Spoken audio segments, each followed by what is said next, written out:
Hello everyone! Kamusta kayong lahat? Today is September 24, 2023. Yung dawi pala kami sa Wasita.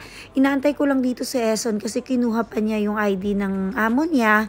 At ako naman ay gustong magpasalamat kay Ray sa pa-ID niya din. Pero syempre, hindi lang naman ako yung magbi-benefits dito kasi shinare ko din yung blessing na dumating sa akin. So, binigyan ko din yung mga kaibigan ko at saka yung tagabantay dito binigyan ko.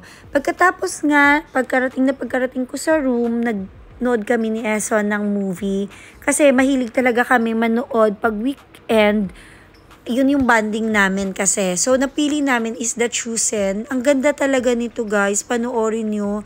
Kasi magbabalik tanaw kayo sa mga napag-aralan natin, nabasa natin sa Bible, yung mga nakwento sa atin. Kasi dati, uma-attend din ako talaga sa Bible study at nagturo din naman ako sa Flores de Mayo. Kaya parang nagre-recall lahat sa akin. Sobra akong na-touch dito, magre-reflect ka.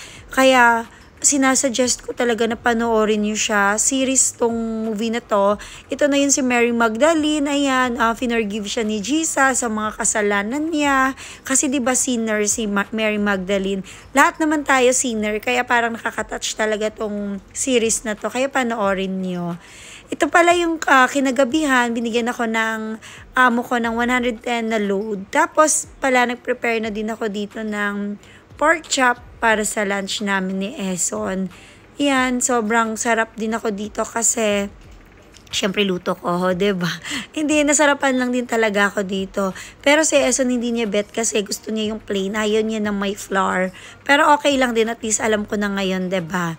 Pagkatapos, gumawa rin pala ako ng maha. Kaya ayan, may nag-order kasi. Kaya may mga sobra kasi. Kaya yan, kinain ko na din. Then kinagabihan, nagpray lang ako dito kasi death anniversary ng mama ni Eson. Kaya pinagpray ko din. Yun lang.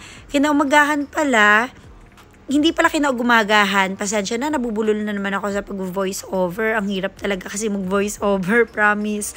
So, ayan na nga, kinagabihan, nagkita kami dito ng kaibigan ko. Nag-order kami dito sa Wasita, sa Village 1 ng maruya, tapos meron ditong pansit. Yan lang, hinantay namin yung mga iba naming kaibigan kasi maglalakad kami.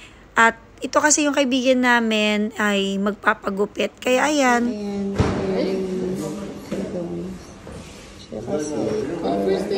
Ako din first time ko. Ito pala yung event dito, September 26. Ayan, meron ditong obstacle challenge. So, nanood kami dito. Nakakatuwa kasi ginawa pa kaming facilitator dito. Which is, sobrang nag-enjoy kami kasi nanood ka lang, nagka-income ka pa kasi meron kami ditong 400 AED na nakuha dahil lang sa pagiging official, o 'di ba? Nakakatuwa lang kasi.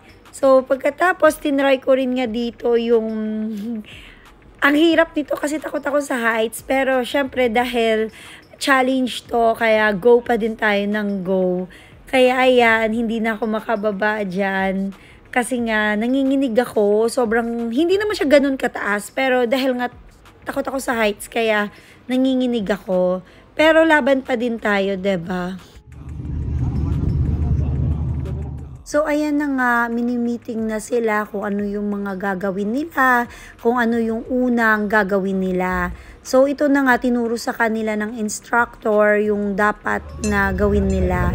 So, kami dito, nagbabantay lang kung sino yung failed. Nililista ko lang siya kung hindi siya pasok, kung hindi niya nagawa yung challenge. Kasi nga, paunahan dito. Nagtatime yung iba kong mga kasama dito. Bakit ako naisip nila? Pagod pala? Kaya pala yung iba. Una pa nga lang, hindi na nakakaalam. Si ano nga, masakit sa paa. Masakit sa paa. Kailangan magaan katawan mo. Sana yung katawan mo. Parang ang hirap-hirap kumapa. Told ya. Risky na, parang gusto mo pa. Sige na. Oh, mauna kayong dalawa. Pero lagi na lang ganun eh. Kaya nga. Paunahan, apat tayo. Ay, hindi ka siya. Hindi ko siya. Uy, ano? So, dapat dito. Ako na rin. Wait lang.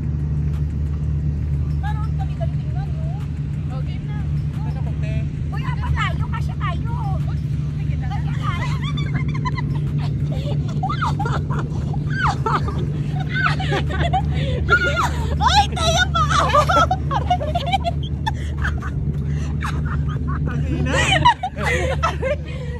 Sayang ang lapit ko. Bilis ni Romel. Isa pa. Ilan ka daw? Ayoko na. Para kita kayong lahat. September 27 pala to na final na to at magbibigay na sila ng mga prizes sa mga nanalo. Nakakatuwa nga kasi sumali din kami kasi may mga ladies na sumali. So, ayan, game na game pa din kami. Nakakuha pala kami dito ng 3rd place. Nakakatuwa kasi kahit pa paano, na yung nanood ka lang, nagkaroon ka pa ng prize, nagkaroon ka ng 400 AED ulit. Tapos, nagka-medal pa ako. Natuwa talaga ako kasi sobrang hilig ko din talaga sa mga ganito. So, ito ipapakita ko sa inyo yung short clip ng video.